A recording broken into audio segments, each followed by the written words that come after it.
আমাদের এই বাংলাদেশের ভিতরে এলাকায় না, বাংলাদেশের ভিতরে যদি ফুলের এই কোনো লোক প্রথমে এগুলো আনে, তা আমি মনে করি গদখালি শেরালি কাকা সম্ভবত 1980 সালে আমাদের এই গদখালিতে আনছিলেন ফুল। রজনীগন্ধা দিয়ে প্রথম শুরু করছিলেন। প্রায় 5,000 এই কৃষকে চাষের সাথে জড়িত। বর্তমানে শতকরা বলতে গেলে 100 ভাগের 70 ভাগই আমাদের এখান থেকে উৎপাদন হয়। যশোরের গদখালি আপনারা শুনেছেন যে এটা ফুলের জন্য বিখ্যাত। ডাইরেক্ট জাপান থেকে আমাদেরকে ইম্পোর্ট আসছে, এখন ফুল আমরা বীজ পেয়েছি এবং আমি ওর সাথেও যুক্ত আছি। সাদা, পিরিন, তারপরে হাসা হলুদ, কাঁচা হলুদ, এখানে 7-8 প্রকারের কালার এখানেই আছে। এটা হচ্ছে গিয়া গ্যালোডিলাক্স ফুল। অন্যান্য দেশের মানুষ হচ্ছে গিয়া ফসল চাষ করে, ওনারা হচ্ছে গিয়া ফুল চাষ করে। এখন যে ফুলগুলি দেখতেছেন এটার নাম হচ্ছে গিয়া চন্দ্রমল্লিকা। দেখতে অনেক কিউট লাগতেছে। এটার 2টা কালারই তো হয় না ভাই? না, এতে আপনার ফুলের কালার অনেকগুলাই হয়। তা স্বাভাবিকভাবে আমরা বাণিজ্যিকভাবে যে চাষ করি হলুদ আর সাদা, কিন্তু এতে ভ্যারাইটিস আছে অন্তত প্রকার 20 রকমের আপনার কালার আছে। আমি এখন আছি হচ্ছে গিয়া যশোর গদখালি ফুলের ক্ষেতে আছি। তো এখানে যে ফুলের ক্ষেতে মানে ক্ষেত লাগায় বা চাষ করে এই ভাইয়ের সাথে পরিচয় হলো। তো এটা মূলত এই ভাইয়ের ক্ষেত। এটা হচ্ছে কি এই ভাই। আমি মোহাম্মদ শাহিন আলম। আমার মূলত জন্ম যশোরের গদখালিতেই, এই ফুলের এলাকায়, ফুলের গ্রামে আমার জন্ম। তো আমার একটি ফেসবুক পেজ আছে, ফুল চাষি গদখালি। তো ভাই কতদিন যাবত আর কি এই ফুল চাষ করতেছেন আপনি? এই চন্দ্রমল্লিকা চাষটা আমি বিগত 6 বছর প্রায় রানিং চলছে। তবে বর্তমানে এটা আপনার এই বছরে যেভাবে করছি তাতে গেলে বাজার মূল্য অনেকটাই ভালো আসছে। আমাদের এই বাংলাদেশের ভিতরে এলাকায় না, বাংলাদেশের ভিতরে যদি ফুলের এই কোনো লোক প্রথমে এগুলো আনে, তা আমি মনে করি গদখালি শেরালি কাকা। ওনার বাসা এই জাত থেকে 1.5 কিলো। আপনারা ওখানে গিয়েছিলেন। শেরালি আপনারা নাম হয়তো গুগলে সার্চ করলে পাবেন। উনি সম্ভবত 1980 সালে আমাদের এই গদখালিতে আনছিলেন ফুল। রজনীগন্ধা দিয়ে প্রথম শুরু করছিলেন। রজনীগন্ধা থেকে আস্তে আস্তে আমাদের এই গদখালির যত ফুল সেক্টর আছে ইনি প্রসার করছেন। এক এক সময় এক একটা ভ্যারাইটিস। তবে প্রথমে উনি নিয়ে আসছিলেন যশোরের গদখালিতে শেরালি। আমাদের বাংলাদেশে মানে বাণিজ্যিকভাবে এরকম তো ছিল না। 1980 সাল থেকে প্রথম পর্যায়ে অল্প কিছু সংখ্যক রজনীগন্ধার বাল্ব বা কন্দ বলা হয়, যেগুলোর দিয়ে আর কি চারা তৈরি হয়, ওই ইন্ডিয়া থেকে নিয়ে আসছিল। নিয়ে এসে অল্প পরিসরে করার পরে এখন এই আমাদের এখানে প্রায় 5,000 পরিবার এই আমাদের গদখালির আয়ত্তের ভিতরে, এরিয়ার ভিতরে 4টি ইউনিয়ন ব্যাপী প্রায় 5,000 এই কৃষকে চাষের সাথে জড়িত। বর্তমানে শতকরা বলতে গেলে 100 ভাগের 70 ভাগই আমাদের এখান থেকে উৎপাদন হয়। যশোরের গদখালি আপনারা শুনেছেন যে এটা ফুলের জন্য বিখ্যাত। আর তারপরের স্থান আছে আপনার নেপা শ্যামপুর এই এলাকায়, এটা মহেশপুর অঞ্চলে, ওখানেও চলছে। আর এখন আবার নতুন করে ঢাকা শাহবাগের ভিতরে ফুলের সেক্টরটা চালু হয়েছে। তবে প্রসার আমাদের মতো এত হয়নি। না, ওনারা আমাদের যশোর ডিস্ট্রিক্টের ভিতরে কিন্তু ওনারা আর একটু মানে আগে ছিল আমাদের এখানকার। এখন ওনাদের এটা সম্ভবত আমার খেয়াল নেই ওই জেলাটার নাম, ওই জেলার ভিতরে এখন ওনারা আছেন।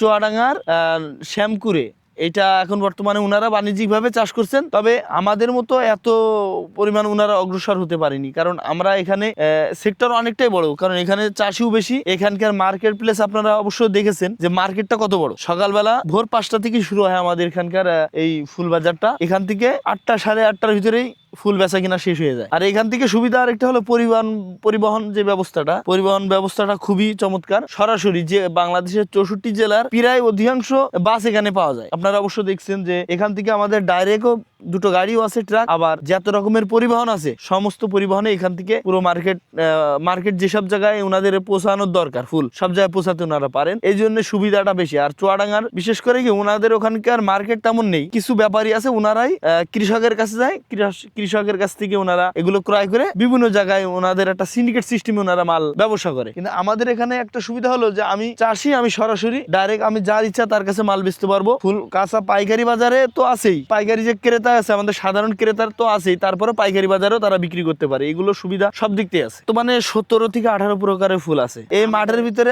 আমাদের এখানে বর্তমানে বাণিজ্যিক ভাবে চাষ হচ্ছে 16 থেকে 17 প্রকার ভ্যারাইটিসের ফুল। তার ভিতরে আছে যেমন মূলভাবে আমরা যেগুলো দেখি যে গ্লাডিওলাস গাধা, এখানে আছে চন্দ্রমল্লিকা, জিপসি, রজনী, ভুট্টা, জারবেরা, টিউলিপ, লিলিয়াম, আবার গোলাপ তো আছেই, গোলাপের কথা তো বলার বাহুল্য যে গোলাপ সবাই চেনে, সবাই জানে। গোলাপ ছাড়াও আরো অনেক নতুন নতুন ভ্যারাইটিস আমাদের এখানে আসছে। এখন আবার নতুন করে একটা ভ্যারাইটিস আছে, সেটা হলো ফুলের জন্য সূর্যমুখী। যা আগে কিন্তু আমরা জানতাম যে সূর্যমুখীটা মূলত বীজের জন্য, তেলের জন্য হয়, কিন্তু বর্তমানে এটা তেল তো আছেই, সাথে শুধু এককভাবে হাইব্রিড জাত আপনার জাপান কোম্পানির। এই জাপান কোম্পানি সম্ভবত এটা হচ্ছে এয়ার মালিক সিডের নতুন করে আসছে, ওনারা ডাইরেক্ট জাপান থেকে আমাদেরকে ইম্পোর্ট আসছে। এখন ফুল আমরা বীজ পেয়েছি এবং আমি ওর সাথেও যুক্ত আছি। এগুলো মূলত প্রথম পর্যায়ে যে ফুলের যে কন্দটা লাগানোর পরে 1 মাস পরে এটা একটা ভিউ, 1 মাস পরে এই গাছের 3 পাতা আসছে, 5 পাতা আসলে এতে স্টিক আসবে। আর রোপণের গ্লাডিওলাক্স এর রোপণের 70 থেকে 80 দিন পরে এটা ফুল এই পর্যায়ে আসে এবং